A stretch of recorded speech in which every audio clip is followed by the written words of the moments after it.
Hey, what's up everybody? Cell phone video today. It's going to be a quick one.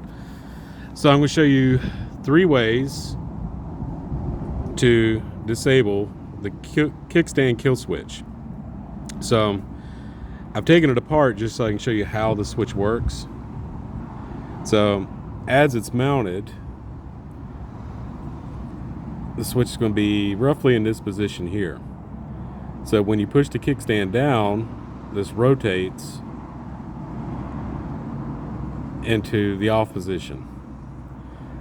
So there's 3 ways you can disable this. One, the simplest way is to just clip these wires, tie them together.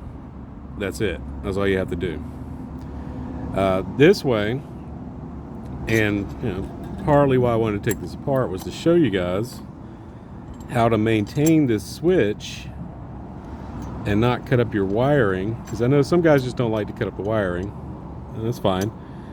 So here, it's 1 bolt. There's a bolt holding the switch in, and the other side of this sheet metal bracket, it's a 12mm bolt under the plastics. Now this is a long bolt that's going through, tying a few things together. All right, so be mindful of that when you pull it out.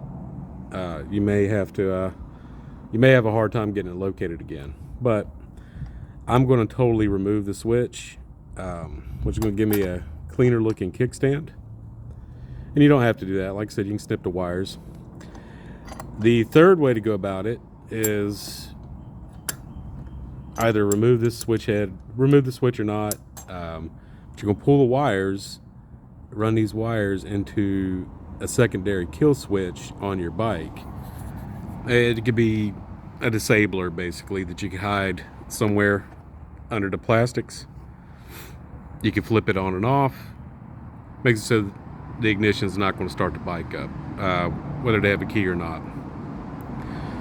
But after a shot, stumbling today, thought I'd show you guys what that looked like, how it kind of works. It's pretty simple. It's one of the easiest things you can do on the Navi. So, hope this helps somebody out.